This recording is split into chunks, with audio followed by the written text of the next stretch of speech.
Uang bisnis itu bukan milik pribadi. Kalau kamu jualan dan punya usaha kecil, stop seenaknya pakai uang bisnismu untuk keperluan pribadi. Sini aku share cara atur duit untuk pemilik usaha kecil biar kamu paham cara sebenarnya business owner dapat duit dari bisnisnya. Dan by the way, ini bukan dari omset jualan ya. Dan juga cara untuk kelola duit biar bisa mencapai financial freedom. Let's go. Oke, kita masuk ke bagian yang pertama, yaitu uang bisnis bukan uang pribadi. Peraturan nomor 1 dalam keuangan bisnis adalah kamu harus memiliki rekening yang terpisah untuk bisnis dan untuk pribadi. Dan jujur aku masih nggak ngerti kenapa ada orang yang masih ngotot pakai satu rekening yang sama buat bisnis dan pribadinya. Sini aku jelasin bahayanya. Anggap ini rekening kamu. Bener-bener campur aduk semua, tapi nggak apa-apa, yang penting kelihatan banyak saldo. Oke, bisa shopping nih. Bayar cicilan, belanja bulanan. Wah, masih ada sisa, pergi healing ah. Nah, akhir bulan tiba. Oke, bayar gaji karyawan. Loh, kok habis? Hayo lo, gimana? Gawat kan? Nah, sekarang kita coba lihat kalau misalnya dipisah.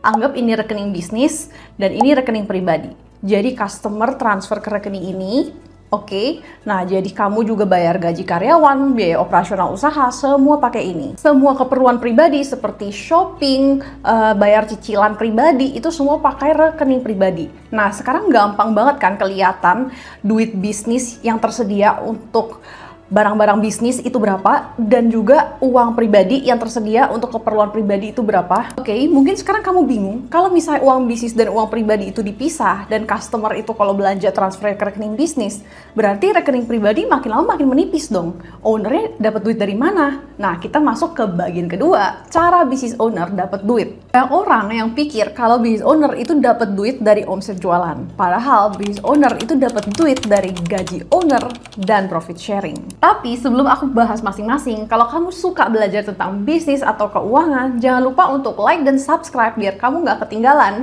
video berikutnya. Oke, kita mulai bahas dari gaji owner dulu. Yes, buat kamu yang belum tahu, business owner itu berhak dapat gaji. Tapi yang berhak dapat gaji itu hanya working partner atau partner yang bekerja ngurusin bisnisnya.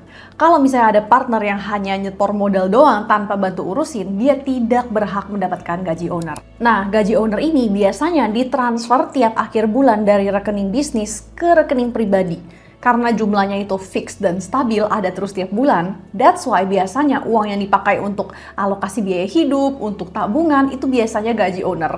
Nah, tapi untuk money management pribadinya, aku bakal bahas lebih lanjut di bagian ketiga, jadi pastikan kamu nonton sampai habis ya. Oke, kita masuk ke yang kedua, yaitu profit sharing business. Nah, yang membedakan karyawan dengan business owner itu, business owner juga mendapatkan profit sharing dari bisnisnya. Oke, nah tapi profit sharing itu hitungannya sedikit lebih kompleks daripada gaji owner. Maksudnya gini, misalnya bisnis kamu bulan ini cetak profit 20 juta. Nah, apakah 20 juta tersebut semuanya ditransfer ke owner? Tidak ya. Nah, yang namanya profit bisnis itu dibagi. Ada yang dibagikan kepada owner sebagai profit sharing, ada juga yang ditahan oleh bisnisnya sebagai laba ditahan. Dan by the way, berbeda dengan gaji owner, kalau gaji owner kan langsung ditransfer ke rekening pribadi owner. Kalau profit sharing itu tidak langsung ditransfer, tapi dicatat dulu di laporan keuangan di bagian ekuitas pemegang saham. Contohnya seperti ini. Nah, coba kamu lihat di bagian equity, dan bagian yang aku highlight itu ada capital strip namanya Aisyah gitu. Nah, kalau misalnya nama kamu, misalnya aku Kelly, ya udah berarti capital strip Kelly. Nah, di situ adalah akumulasi profit sharing yang terbagi dan juga setoran modal pertama, kayak gitu. Dan di bawahnya ada retain earnings dan ini adalah laba ditahan. Kalau profit sharing itu nggak ditransfer ke owner, berarti ownernya nggak bisa pakai duitnya dong, cuman angka doang di kertas, kayak gitu.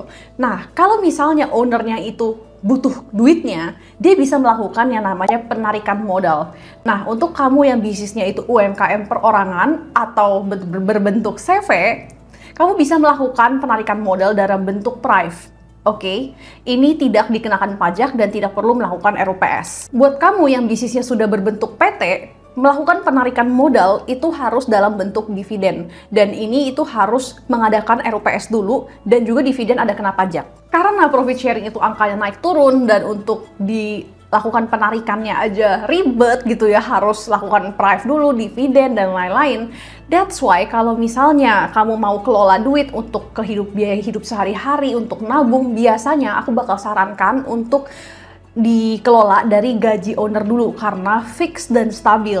Nah, saat kamu melakukan penarikan modal, itu biasanya kalau misalnya aku ada kebutuhan duit yang besar, misalnya butuh untuk DP suatu aset, atau mungkin aku butuh modal untuk buka usaha baru. Nah, sekarang kita masuk ke bagian yang terdaging, yaitu bagian 3, cara kelola duit sebagai pemilik usaha. Nah, sebenarnya di channel ini aku udah bikin banyak banget video tentang cara kelola duit bisnis, tapi aku belum banyak sharing cara untuk kelola uang pribadi sebagai business owner.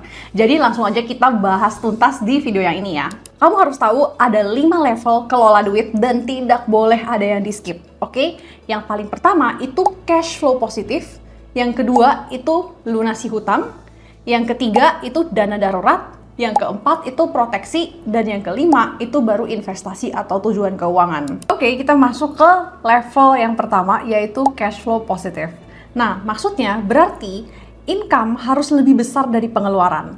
Coba kamu cek, apakah income bulanan kamu lebih besar daripada pengeluaran kamu, seperti biaya hidup, bayar cicilan, tagihan, dan lain-lain. Kalau ternyata pengeluaran kamu lebih besar daripada income, artinya kamu perlu lakukan antara dua hal ini atau dua-duanya, yaitu kurangi pengeluaran dan naikin income. Tapi aku bakal saranin untuk naikin income, karena yang namanya pengeluaran sehemat-hematnya pasti ada batas untuk hemat gitu, sekurang-kurangnya. Tetapi kalau naikin income itu lebih tak terbatas. Kalau cash flow sudah positif, maksudnya income sudah lebih besar daripada pengeluaran, kamu boleh lanjut ke langkah berikutnya, yaitu lunasi hutang kalau ada. Kalau kamu nggak ada hutang sih, kamu boleh skip langkah ini dan langsung lanjut ke langkah ketiga. Nah, tapi kalau misalnya kamu ada hutang, segera lunasi hutang-hutang konsumtif dan jangan ambil hutang baru. Nah, hutang konsumtif itu seperti pay later, pinjol, hutang kepada teman, keluarga, atau KTA. Tapi kalau hutang yang kamu miliki itu seperti cicilan kendaraan, cicilan KPR rumah, atau kredit modal usaha, ini tidak perlu untuk segera dilunasin. Yang penting cicilannya itu kurang dari 30% income kamu. Mungkin ada yang tanya, boleh nggak kita investasi dulu, atau mungkin jangan lunasi hutang tapi investasi dulu biar uangnya berkembang? Nah, jangan ya, karena return dari investasi itu biasanya akan lebih kecil daripada bunga hutang.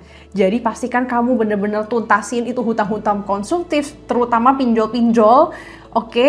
Biar keuangan kamu bersih dulu, sehat dulu, baru kamu pikir tentang mengembangkan uang yang sudah kamu miliki. Yang langkah ketiga itu adalah dana darurat. Nah, dana darurat adalah dana yang kamu simpan untuk digunakan di saat keadaan darurat atau hal-hal yang di luar kendali kamu.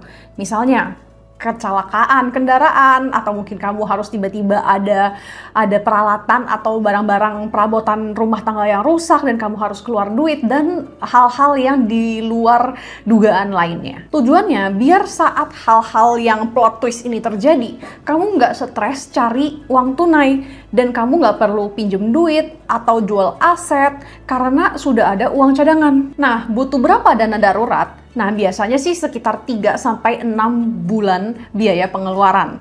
Oke? Nah, contohnya kalau misalnya kamu sebulan itu pengeluarannya 3 juta, berarti kamu butuh dana darurat 3 kali 3, yaitu 9 jutaan. Dana darurat itu disimpan di mana? Nah, sebenarnya sih bebas. Yang penting disimpan di suatu instrumen yang liquid, mudah dicairkan, dan rendah resiko. Oke, berarti dana darurat jangan ditaruh di saham atau di kripto yang perubahannya itu sangat naik turun. Tapi kamu boleh taruh di tabungan, atau mungkin tabungan berjangka, atau reksadana pasar uang. Yang keempat itu proteksi.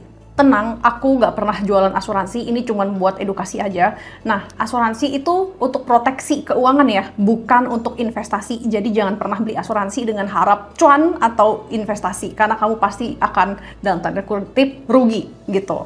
Nah, tujuannya kamu beli asuransi itu untuk memberikan perlindungan finansial kalau amit-amit terjadi resiko seperti sakit atau meninggal. Saranku sih minimal punya asuransi kesehatan, biar kalau misalnya kamu sakit atau harus dirawat, at least biaya perawatan tersebut sudah ada yang mengcover tanpa kamu harus menghabiskan tabungan kamu. Nah, kalau misalnya kamu sudah memiliki tanggungan atau sudah berkeluarga, mungkin bisa juga consider asuransi jiwa, biar ada yang menggantikan income kamu kalau misalnya amit-amit ada terjadi resiko meninggal, biar income-nya almarhum itu bisa digantikan. Tapi kalau buat kamu yang belum berkeluarga dan tidak punya tanggungan, menurut aku sih masih bisa di-skip. Dan yang kelima, baru investasi. Oke, investasi itu sesuai dengan tujuan keuangan kamu.